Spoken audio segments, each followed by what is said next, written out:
I've got this alumni girl holed up in her house somewhere who's a mess. I can't get to her because she won't answer her phone. She's probably shooting meth and doing all kinds of nefarious things. Car accident in high school. Killed her boyfriend.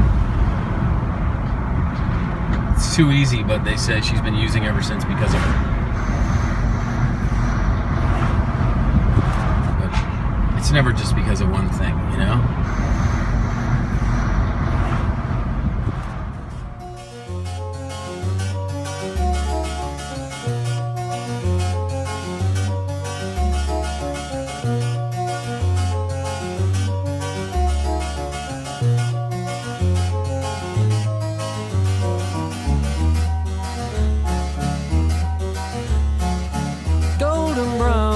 Texture like sun lays me down. With my mind she runs throughout the night. No need to fight. My name is Chris Edrington.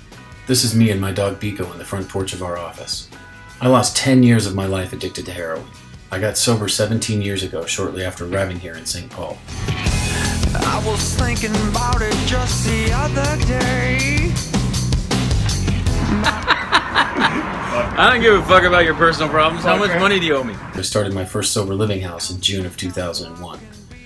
That was the beginning of what is now St. Paul Sober Living. And if they had to do it all again, would they do it the same way? As of today, we run 12 sober houses. We actually have 100 beds. St. Paul Sober Living, this is Katie. I won't tell you what I had to do to get this much. Katie and Seth are my top two people. Seth is a classic alcoholic who is now 4 years sober. Then there's Katie. She's the only normie on the staff. That's the nickname that addicts use for people who are not like us. We work with people coming straight out of treatment who will almost certainly fall back into their addiction or figure this thing out and stay sober.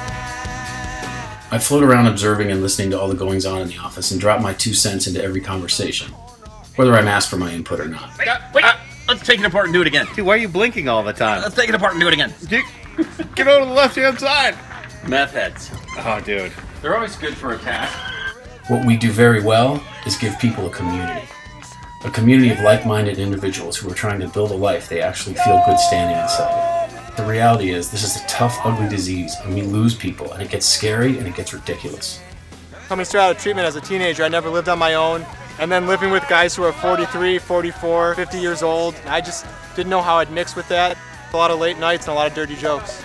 You can be more effective with these people if they know not just that you're sober, but that you know that on a given day, you could decide that the wallpaper is the biggest fucking problem in the world and I cannot live my life with this fucking wallpaper anymore, and that's the reason. And really it's not about the wallpaper, and everybody knows it. But we understand why you think it is.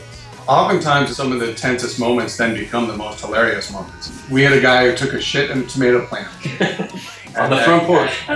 One of his housemates' tomato plant. He took a shit in it, and we've just hired him. Now he's a year sober and he works for us. Yeah.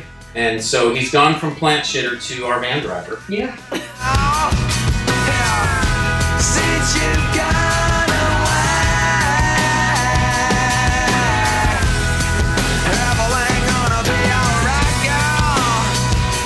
Oh yeah, since you've gone